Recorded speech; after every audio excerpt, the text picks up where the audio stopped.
Shalimar Jewelry inaugural offer. Flat 9% VA on gold ornaments, 12,500 off on purchase of 1 kg silver.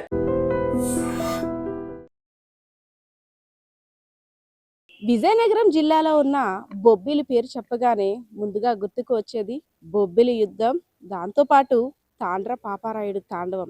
So చరిత్రలో ఎన్నో యుద్ధాలు జరిగాయి, కానీ బొబ్బిలి యుద్ధానికి ఉన్న ప్రత్యేకత వేరు కదా. అంతటి ఘన చరిత్ర ఉన్న బొబ్బిలి యుద్ధానికి అద్దం పట్టే భవనాన్ని చూసేద్దాం రండి. సో విజయనగరం జిల్లా నుండి 60 కిలోమీటర్ల దూరంలో ఉన్న బొబ్బిలి కోట వద్దకైతే వచ్చేస్తాం.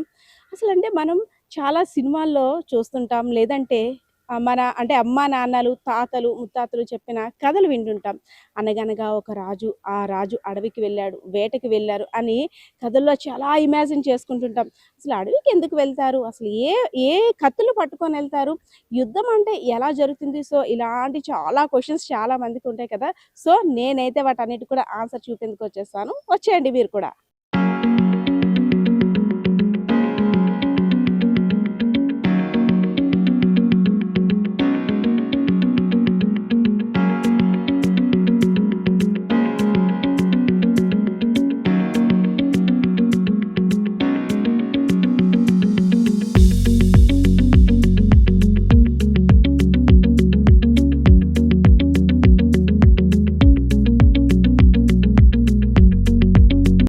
సో చరిత్రకి ఆనవాలుగా నిలిచిన ఈ కట్టడాలన్నీ కూడా ఎంత అపురూపంగా అద్భుతంగా కట్టారో కూడా మనం ఈ కట్టడాలను చూస్తుంటే అర్థమవుతుంది కదా. ప్రతి ఒక్కటి కూడా ఎంత స్ట్రాంగ్ గా ఉందో, పిల్లర్ కావచ్చు, ఈ భవనం కావచ్చు. సో ఒకప్పుడు రాజులు ప్రజలకి ఏదైనా సమస్య వస్తే ఇక్కడికి వచ్చిన తర్వాత ప్రజలు వారి సమస్యలను విన్నవించుకుంటే రాజుగారు తీర్పు ఇచ్చేవారు.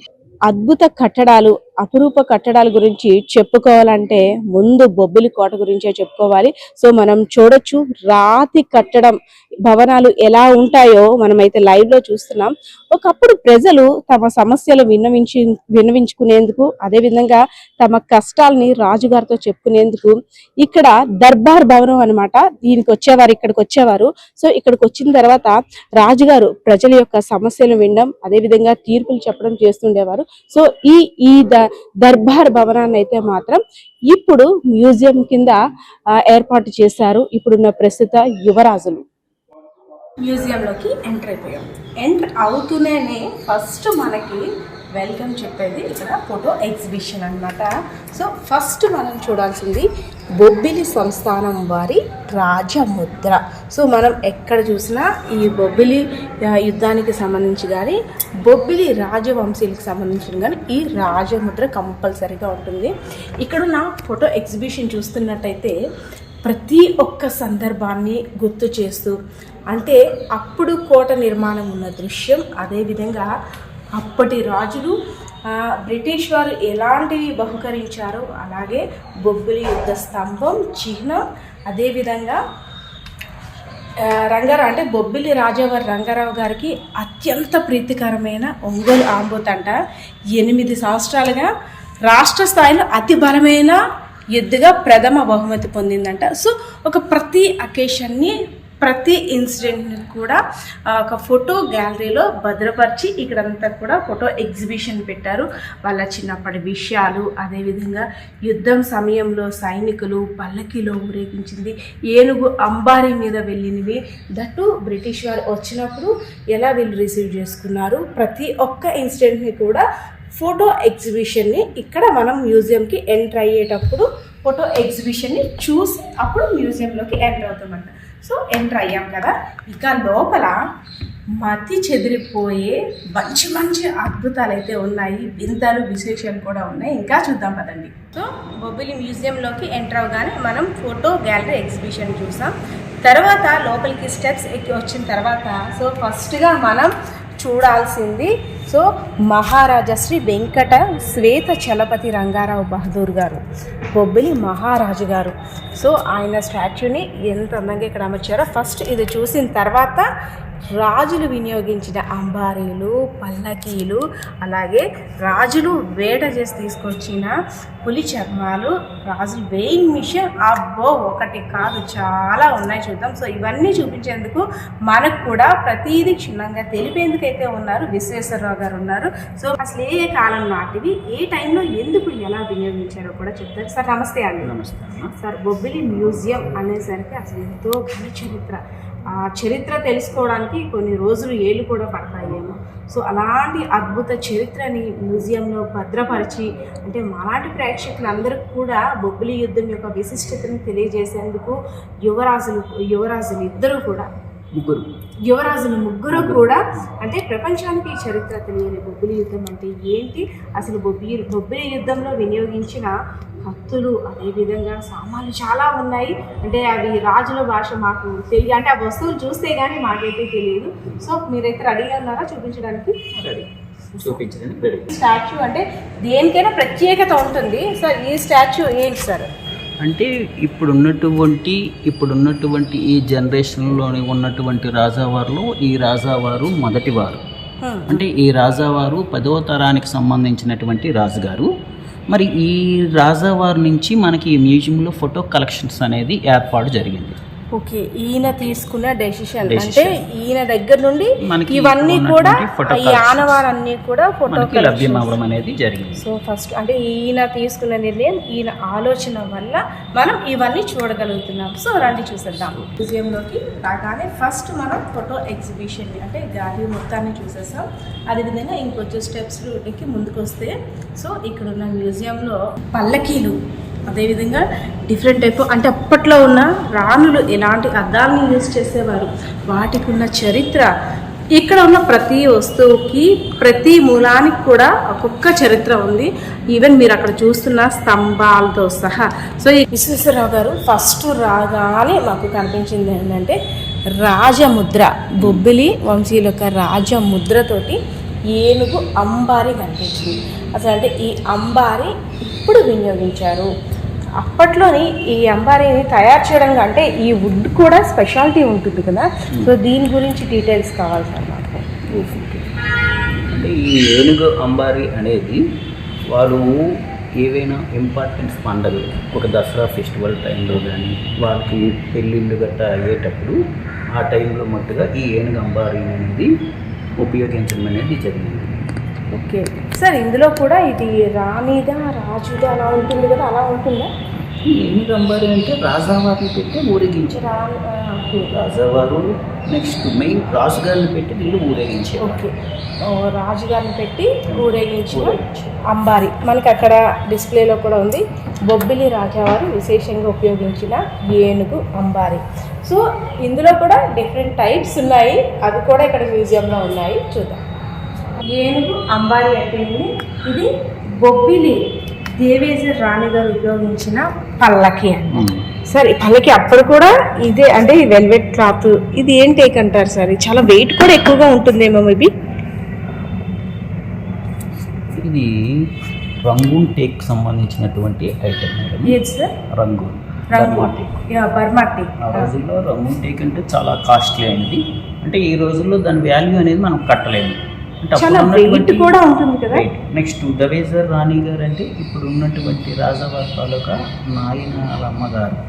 ఓకే, అన్నమ్మగారు ఆ టైంలో ఉపయోగించినటువంటి పద్ధతి. దీన్ని మామూలుగా వెయిట్ మోయాలంటే ఇటొక ముగ్గురు అనే వాళ్ళు కూడా సరైన మనసు. అప్పుడు హెల్తీ పర్సన్, ఇప్పుడు అంటే 5-6 పడతారేమో ఈజీగా. మరి ఆ మనుషులతో పోలీసు చూస్తే ఇప్పుడు మనుషులు మనం ఎందుకు పని. అప్పుడు మనుషులు మనం డిస్ప్లేలో ఫోటోలో కూడా ఆజాన్ బాపుల్లా ఉన్నారు కాబట్టి ఆ విధంగా ఇప్పుడు ఈ పళ్ళని ఉపయోగించారు. మూవీస్లో చూస్తాం ఇలాంటివన్నీ కూడా ఇప్పుడు అన్నీ అంతరించిపోతున్నాయి. ఎక్కడో పెళ్ళిళ్ళలో వాటిలో పెళ్లి కూతురు తీసుకొస్తూ ఉన్నారు, కానీ ఇప్పుడు అవి కూడా లేవు. అంతా కూడా డీజే సిస్టమ్స్ అంతా అయిపోయాయి. సో ఇక్కడ చూడండి, ఇది మెయ్యల చర్మం అనమాట, పులిది. బొబ్బిలి కుమార్ రాజావారు అంటే ఇప్పుడు ఆర్వీజీకే రంగారావు గారు ఎవరైతే ఉన్నారో కొరియా మధ్యప్రదేశ్లో వేటాడిన అతిపెద్ద బెబ్బులి. అసలు యాక్చువల్లీ సార్ బెబ్బులి బొబ్బిలి ఏంటి రెండిటికి రైమింగ్ ఏంటి, కాంబినేషన్ ఏంటి? బిబ్బిలి అంటే పెద్ద పులి, బొబ్బిలికి దీనికి కూడా కాంబినేషన్ ఉందంటారు. అంటే ఫస్ట్ మన బొబ్బులికి బిబ్బిలి అని పేరు. ఇది రియల్ చర్మం అంటారా? ఇది రియల్ ఒరిజినల్ రియల్ గా అప్పుడు ఇది పాడైపోకుండా ప్రతి 3 లేక 4 సంవత్సరాలకు ఒక్కొక్కసారి మహారాష్ట్ర వాళ్ళు వస్తారు. వాళ్ళు వచ్చి ఏవో రసాయనాలు కొని దీన్ని క్లీనింగ్ చేస్తారు. పులి చర్మం ఉంది కదా, ఇది రియల్ పులి చర్మం. ఆ సాఫ్ట్నెస్ అవన్నీ టచ్ చెయ్యాలన్నా కూడా భయం వేస్తుంది. నిజంగా రియల్ గానే ఉంది ఇదంతా కూడా. ఇది బొబ్బిలి కుమార్ రాజా గారు అయినటువంటి ఆర్విజికే రంగారావు గారట కొరియా మధ్యప్రదేశ్లో వేటాడిన అతి పెద్ద బెబ్బులి. దీని పొడవు చూసారు, 10 అడుగుల 2 అంగుళాలంట. పులి చర్మం అనేసరికి దాన్ని మెయింటైన్ చేయడం కూడా చాలా కష్టం కదా. సో ఇది ఇంకా అంటే అలానే రియల్గా అప్పటికప్పుడు ఫ్రెష్గా వేటాడి తెచ్చినట్టు కనిపిస్తుంది. దీనికి ప్రతి 3 లేక 4 సంవత్సరాలకు ఒకసారి మహారాష్ట్ర వాళ్ళు వస్తారు. ఓకే, వచ్చి వాళ్ళు ఏవో రసాయనాలు గట్టా తీసుకొచ్చి ఈ చర్మాన్ని శుభ్రపరుస్తారు. అందుకు కాబట్టి అది ఎన్ని సంవత్సరాలు కూడా పాడైపోకుండా మనకి రియల్గా ఉన్నటువంటి పుల్లాగా కనిపిస్తుంది. కానీ అప్పట్లోనే అంటే పెద్ద ఇప్పుడున్న సైజు పులులు అప్పుడున్న సైజు పులులు ఒకటి కాదంటారా? అంటే ఇప్పుడు పులులు అనేది అంతరించిపోయినాయి, సైజ్ తగ్గిపోయినాయి. ఆ తర్వాత ఎక్కడ పెడితే అక్కడ పెద్ద పెద్ద బిల్డింగ్లు పండ్ల గడ్డ తోసేసారు కాబట్టి ఈనాటికి ఏంటంటే పులి సంచారం అనేది తగ్గిపోయింది. ఆ రోజుల్లో ఈ చుట్టుప్రక్కలంతా కూడా అడవి ప్రాంతాలు కాబట్టి అవి ఎక్కువగా ప్రజల గట్ట చంపేసి ప్రజల మీద పడిపోయింది. బెబ్బులి రెండింటికి ఏంటి సార్ కాంబినేషన్? బెబ్బులి అంటే పెద్ద పులి. ఆ బెబ్బులి పేరే రాను రాను క్రమంగా బొబ్బులి పేరు కింద మారింది. అటువంటి బెబ్బుల్ని రాజావారు వేటాడారు కాబట్టి మాకు బొబ్బులి పులిగా అని వీళ్ళు కూడా పేరు గాచారు. అవును, బొబ్బులి పుల్లు అంటారు. ఏదంటే బొబ్బులి పుల్ల మీద పడతాం ఏంటి అనేసారు అని అంటుంటారు. సో అది అయిన తర్వాత మనం చూసాము అంబారీ, చూసాము రాణిగారి పల్లకి చూసాము. దట్టు ఇక్కడ ఇంకో అంబారీ ఉంది, బొబ్బిలి మహారాజా వారు సాధారణ సమయంలో అంటే ఫెస్టివల్ సమయంలో ఒక అంబారీని వినియోగిస్తే నార్మల్ టైంలో ఒక అంబారీ వినియోగిస్తారు. మనం చూడొచ్చు ఆ డిస్ప్లేలో ఫోటోలో కూడా ఉంది యువరాజులు కూర్చున్నది, అంబారీలో కూర్చున్న ఫోటో. కానీ ఇవన్నీ గ్యాదర్ చేసి ఇక్కడ ఉంచడం అంటే సాధారణ విషయంలో కనిపిస్తుందా? వామ్మ, అప్పట్లోని ఇలా ఉన్నాయంటే కళ్ళు చెదిరిపోతున్నాయి. ఇవన్నీ చూస్తుంటే నాకైతే మాత్రం కంపల్సరిగా ప్రతి ఒక్కరు కూడా మన చరిత్ర ఆనవాళ్ళు తెలుసుకోవాల్సిందే. ఇక్కడున్న ప్రతి ఒక్క అంటే పల్లకి కావచ్చు, పులి చర్మం కావచ్చు, ప్రతి దానికి కూడా ఒక్కొక్క విశిష్టత ఉంది. ఎన్నో ఏళ్ళ చరిత్ర ఉంది. అప్పట్లో ఇప్పుడంతా టెక్నాలజీ డెవలప్ అయిన తర్వాత కాకుండా అంతకు ముందు వీటిని ఇలా తయారు చేస్తారంటే దీన్ని మాత్రం నిజంగా మనం హ్యాట్స్ ఆఫ్ చెప్పుకోవచ్చు. దాంతోపాటు ఇంకొక అద్భుతాన్ని నేను చూపిస్తాను. సో ఇంకొక అద్భుతం అని చెప్పాను కదా, ఇంగ్లాండ్ నుండి బొబ్బిలి రాజా వారు ప్రపంచ పర్యటనకు వెళ్ళినప్పుడు తెచ్చిన తూకం కుర్చీ. మనం ఇప్పుడు యూజ్ చేస్తున్నవి ఏంటంటే, ఓకే చూసారు కదా ఇక్కడ వెయిట్ స్టోన్స్ కూడా ఉన్నాయి. పర్యటనకి వెళ్ళి వచ్చిన తర్వాత వెయిట్ గెయిన్ అయ్యామా లాస్ అయ్యామా అని రాజావారు కూర్చున్న తర్వాత అక్కడ కూర్చున్న తర్వాత ఈ స్టోన్స్ని ఇక్కడ పెట్టి వెయిట్ చేసుకునేవారు అనమాట. సో విశ్వేశ్వరరావు గారు ఏంటి ఈ కుర్చీ యొక్క ప్రత్యేకత ఏంటి? ఇప్పటి రోజుల్లో ఈ కుర్చీని ఇంట్లో పెట్టాలంటే దీనికి ఒక ప్లేస్ కేటాయించాలి అనుకుంటా. కానీ అప్పట్లో కూడా మనిషి కూర్చుంటే వెయిట్ చెప్పే సాధనం ఉందంటే ఆశ్చర్యకరంగా ఉంది. మరి అప్పుడు ఉన్నటువంటి టెక్నాలజీ ప్రకారంగా అప్పుడు బ్రిటిష్ వారికి మనకి అనేది ఎక్కువ సత్సంగ సంబంధాలు ఉండేవి. ఆ బ్రిటిష్ వారి టైంలోనే మన రాజావారు అనేది ఉమ్మడి Madras trust chief minister and గవర్నర్గా పనిచేసేవారు. ఆ టైంలో వాళ్ళు ఇక్కడికి రావడం, మనము కూడా అక్కడికి వెళ్ళడము, వాళ్ళతో సంబంధాలు ఏర్పాటు చేసుకోవడం టైంలోన అటు నుండి వచ్చేటప్పుడు మన యొక్క వెయిట్ ఎంత ఉంది, మళ్ళీ ఇటు నుండి చూసుకునేటప్పుడు మన వెయిట్ ఎంత ఉంది అంటే మనం దానికి పెరిగామా తగ్గామా, లేకపోతే మన వెయిట్ని మళ్ళీ మనం వెయిట్ ఏ విధంగా చేసుకోవాలని తెలుసుకోవడానికి ఆ రోజుల్లో ఉపయోగించినటువంటి ఇది ఒక యంత్రం. సో మరి ఈ రోజుల్లో ఈ యంత్రం అనేది ఇలాంటి యంత్రాలు అనేవి దొరకవు, టెక్నాలజీ మారిపోయింది కాబట్టి. సో పల్లకీలు చూసాం, అదేవిధంగా పులి చర్మాన్ని చూసాం, వేయింగ్ మెషిన్ చూసాం మ్యూజియంలో ఏర్పాటు చేసిన. ఇప్పుడు ఒక అద్భుతమైన ఆయుధాన్ని చూపిస్తాను, ఒక్కసారి నొక్కేసేయండి. బొబ్బిలి యుద్ధం టైంలో తాండ్ర పాపారాయుడు వాడిన కత్తి అనమాట. అబ్బా ఇలా ఇలా ఇలా ఇలా సార్ అని తిప్పి ఉంటారు మనకంటే ఇమాజినేషన్ అలా కనిపిస్తుంది. సదరు కత్తికి తుపాకీ గుండు తగిలిన గాయం అక్కడ మనకి రాసిపెట్టి కూడా ఉంది చూడండి. ఒక చిన్న మార్క్స్ లాగా ఉన్నాయి పైన, కటింగ్స్ లాగా. ఆ కత్తి వినియోగించేటప్పుడు అంట తుపాకీ గుండు తగిలి అది విరిగిన ముక్క, దాన్ని స్పెషాలిటీ కూడా అక్కడ మెన్షన్ చేస్తూ రాశారు. సో దీని గురించి అయితే మనం చాలా డీటెయిల్ తెలుసుకోవాలి. విశ్వేశ్వరరావు గారు ఏంటి అసలు అంటే ఇదే కత్తి వాడారా? అంత షార్ప్ ఉంటుందా అప్పట్లో? అంటే అది పట్టుకోవడానికి కూడా మనకి చేయి సహకరించదేమో. యాక్చువల్గా తాండ్ర పాపారాయుడు గారు ఉపయోగించినటువంటి కత్తి అనేది 40 kgs ఉండేదని చెప్తున్నాను. మరి ఆ 40 kgs ఉన్నటువంటి కత్తిని తాండ్ర పాపారాయుడు గారు ఒంటి చేతితో ఎదుర్కొని శత్రు సైన్యాన్ని చీల్చి చెండాడిస్తుంటే అతని యొక్క వీరత్వము, అతని యొక్క యుద్ధ నైపుణ్యం అనేది మనకు తేటతలం కనిపిస్తున్నది. కానీ అటువంటి ఆయుధాన్ని ఇప్పుడు ఉన్నటువంటి మన రాజులు అప్పటి నుంచి కూడా ఇంతవరకు ఈ మ్యూజియంలో భద్రపరిచినందుకు మనం ప్రత్యేకమైన అభినందనలు తెలుపుకోవచ్చు. అంటే ఆ కత్తిని చూస్తే తాండ్ర పాపారాయుడు యొక్క వీరత్వం ఎలాంటిది అనేది మనకి కళ్ళకు కట్టినట్లుగా మనకు కనిపిస్తున్నది. 40 kgs వెయిట్, అది కూడా ఒక చేత్తో అవలీలుగా ఇలా ఇలా ఇలా అంటూ, వామ్మో ఒక 10 kgs ఇలా పడగానే ఇలా అయిపోతాము. సో తాండ్ర పాపారాయుడు గారు వినియోగించిన కత్తి, దానికి తగిలిన గాయం కూడా మనం చూసాం. ఇంకా స్పెషల్గా చూసుకోవాలనుకుంటే సో మన ప్రతిబింబాన్ని చూపించే అద్దాల గురించి మ్యూజియంలో చెప్పుకోవాలి. ఇక్కడ దీనికి ఒక స్పెషాలిటీ ఉంది. ఈ అద్దాలకి చరిత్ర అయితే మాత్రం ఎన్నెన్ని చరిత్ర ఉందంటారు విశ్వేశ్వరరావు గారు? 121 years. బెల్జియం అద్దాలు అంటారు వీటిని. 121 years చరిత్ర ఉందంట.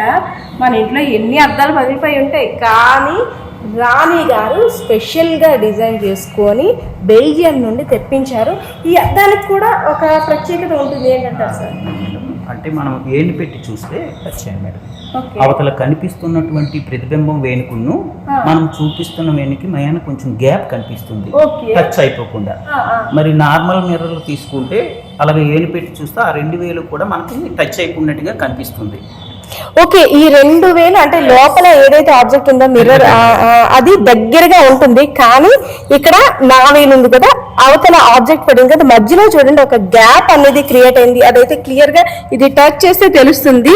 సో దీనికి ఉన్న స్పెషాలిటీ ఇది బెల్జియం నుండి రాణి గారు స్పెషల్ గా తీసుకొచ్చారు. అది ఒకటి ప్రత్యేకత మేడం.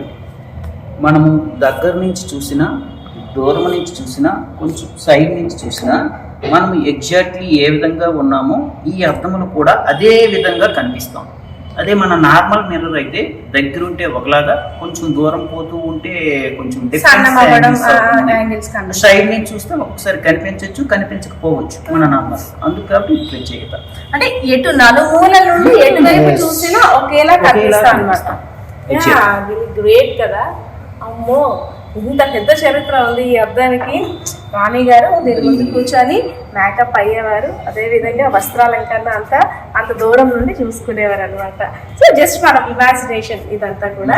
సో ఆ రోజుల్లో ఇదంతా ఒక ఎత్తు అయితే, ఇక్కడ ఉన్న ప్యారిస్ సంబంధించిన స్తంభాల గురించి మాట్లాడదాం. స్తంభాలకి మనం ఏం చేస్తాం అంటే, ఏదైనా పిల్లర్స్ కానీ ఏమైనా ఉంటే నార్మల్గా ఇప్పుడున్న పెయింట్స్ని వేస్తూ పుట్టి పెట్టుకుంటూ దాని షైనింగ్ మరింత రెట్టింపు చేసుకుంటాం. కానీ ఇక్కడున్న స్తంభాలకి వేసేది పెయింట్ కాదు. ఏమనుకుంటున్నారా? సార్ చెప్తారు, విందాం. ఎస్, చెప్పాను కదా, ఇక్కడున్న పిల్లర్స్ని చూస్తే ఇది నాకు ఎలా అనిపించింది అంటే, పాల రాయిని టచ్ చేస్తున్నాం అన్నంత సాఫ్ట్గా, అదేవిధంగా షైనింగ్గా కూడా ఉంది. కానీ దీనికి యూజ్ చేసేది పెయింట్ కాదంట. ఏంటో తెలుసుకోవాలి మనం కూడా. సరే, ఇంత షైనింగ్గా ఉన్నాయంటే ఇది పెయింట్ కాదు మేడం చెప్పుకోండి అన్నారు. కానీ నేను టచ్ చేసినా నాకు ఇది ఎలా అంటే ఒక పాలనే కనిపిస్తున్నట్టు కనిపిస్తుంది, కానీ నాకు అంతగా నేను అనాలిసిస్ చేయలేకపోతున్నాను. ఏంటి సార్ అంటే? ఇది కోడిగుడ్లోని వైట్ సున్నా, ఎగ్ వైట్, సున్నం, బెల్లం, తేనె, కరక్కాయ రసం. ఈ నేను చెప్పినటువంటి ఐటమ్స్ 5 ఐటమ్స్ని కూడా కలిపి మిక్స్ చేసి పాలిష్ చేశారు స్తంభానికి. ఈ పాలిష్ చేయడం వల్ల ఎగ్లో ఉన్న వైట్, బెల్లం, సున్నం, బెల్లం, తేనె, కరక్కాయ రసం ఎంత పడుతుంది? మరి ఆ రోజుల్లో మరి రాజులకు ఉన్నటువంటి సోర్సెస్ని బట్టి ఆ రోజుల్లో ఈ కట్టడాలు అనేవి జరిగాయి.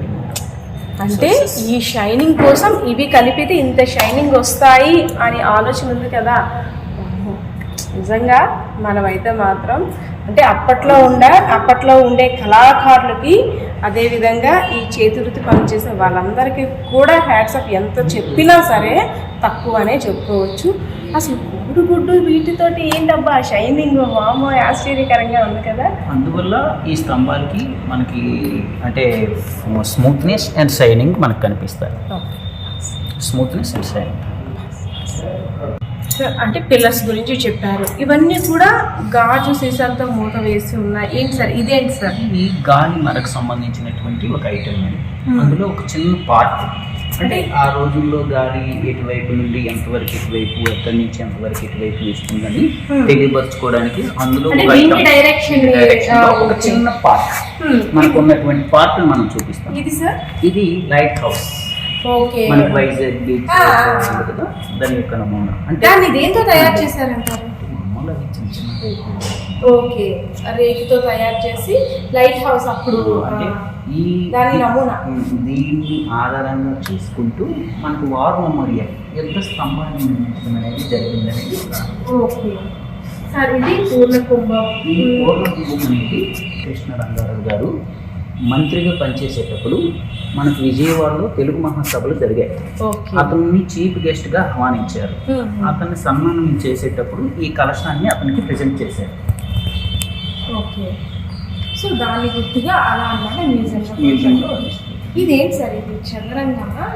చదరంగం కాదమ్మా, అప్పుడు ఆ రోజుల్లో ఒక దివా. ఓకే సార్, ఇదేంటి సార్? ఇది ఏంటో నాకు చెస్ కనబడుతుంది, దీని మీద చెస్ బోర్డ్ లా కనిపిస్తుంది.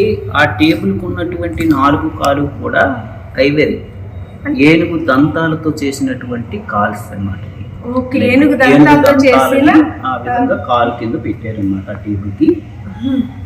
అయితే ఈ టేబుల్ అనేది ఇప్పుడు మనము అకౌంటెంట్స్ ఏ విధంగా రాసుకుంటామో ఆ రోజుల్లో ఒక నాయుడు కర్ణాలు ఉపయోగించినటువంటి ఒక పెట్టిగా ఉపయోగించేవారు. మూవీస్ లో చూసాం, చిత్రగుప్తులు రాస్తూనే ఉంటారు అలాగా.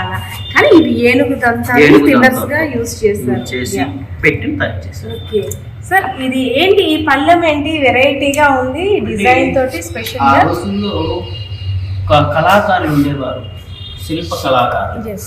మరి ఆ రోజుల్లో రాజులు శిల్ప కళాకారుల్ని ఎంతగానో ఆదరించి పోషించారు. దానికి తగ్గట్టుగా వాళ్ళు ఆ శిల్పులు ఏం చేశారంటే ఒక రాయిని తీసుకొని ఒక ప్లేట్ రూపంలో తయారు చేయడం అనేది జరిగింది. అంటే ఇది మెటల్ కాదా? మెటల్ కాదు, రాయి. అంటే వాళ్ళు తయారు చేసిన దీనికి ఒక ప్రతీకగా వాళ్ళ యొక్క నైపుణ్యాన్ని చూపించుకోవడానికి ఉదాహరణగా దీనిలో పెట్టడం. మెషిన్స్ కూడా లేవు, ఇదంతా చేతితోనే కళాకారులు శిల్పులు చెక్కిన పళ్ళెం అంతేనా? రాయి. వారి యొక్క నైపుణ్యాన్ని చూపించుకోవడానికి. సో లాస్ట్ లో మన బొబ్బిలి వీణ, దీని గురించి స్పెషల్గా చెప్పక్కర్లేదు. బొబ్బిలి వీణకున్న ప్రాముఖ్యతని వినిపించడానికైనా ఎవరికైనా వచ్చారంటే ఫస్ట్ బహుమతి బొబ్బిల వీణ, ఫస్ట్ బహుమతి బొబ్బిలి వీణ ఇవ్వాల్సిందే. సో పనస కర్రతో చేసే ఈ బొబ్బిలి వీణ చాలా లైట్ వెయిట్ ఉంటుంది. సో దీని నుండి వచ్చే మ్యూజిక్ కూడా చాలా ప్రెజెంట్గా ఉంటుంది, చాలా తేలికగా ఉంటుంది. సో దీని గురించి కూడా చాలా పెద్ద స్టోరీ ఉంది, ఇంకో స్టోరీలో చూద్దాం. సో ఓవరాల్గా మ్యూజియంలోని చాలా వింతలు విశేషాలు చూసాం. సో ఇక్కడున్న బొబ్బిలి కోటలోని అసలు వెయింగ్ మిషన్స్ అప్పట్లో ఎలా ఉండేవి, ఇక్కడున్న పిల్లర్స్కి ఎగ్ వైట్, అదేవిధంగా కరక్కాయ రసం, బెల్లం, తేనె ఇవన్నీ కలిపి కోటింగ్ వేయడం ఏంటి, అంబారీలు, అదేవిధంగా పల్లకీలు, పులి చర్మం. మీరైతే చూసి ఎంజాయ్ చేశారు కదా. సో మీకైతే వెంటనే వచ్చి ఈ బొబ్బిలి మ్యూజియంని సందర్శించాలని కదా. సో మీరు కూడా వెంటనే వచ్చి ఇక్కడున్న వాటి చరిత్ర అంతా కూడా తెలుసుకోండి, మీ పిల్లలకు కూడా తెలియజేయండి. సో ఇక్కడున్న పరిస్థితి ఇది. కెమెరా పర్సన్ బాలకృష్ణతో పద్మ ఐడల్స్ మీడియా విజయనగరం. నిజంగా ప్రస్తుతం ఉన్నటువంటి సమాజం దేనికి ప్రయారిటీ ఇస్తుంది? ఆర్థిక సంబంధాల చుట్టూ మాత్రమే తిరుగుతుంది. మళ్ళీ ఎన్నికలంగానే చాలా విరక్తి కలుగుతాను. మంచి అనిపిస్తుంది కదా, లేడీస్ కూడా ఛాలెంజింగ్ జాబ్స్ చేసినప్పుడు చాలా బాగుంటది. ట్రాఫిక్ అసిస్టెంట్స్ గా నియమించిన ట్రాన్స్జెండర్స్ అందరితో సాల్యూట్ చేయించుకుంటున్నారు. ఫుడ్ డెలివరీ ఇవ్వటానికి వెళ్ళినటువంటి డెలివరీ బాయ్ అనిల్ పై కళ్ళ ముందు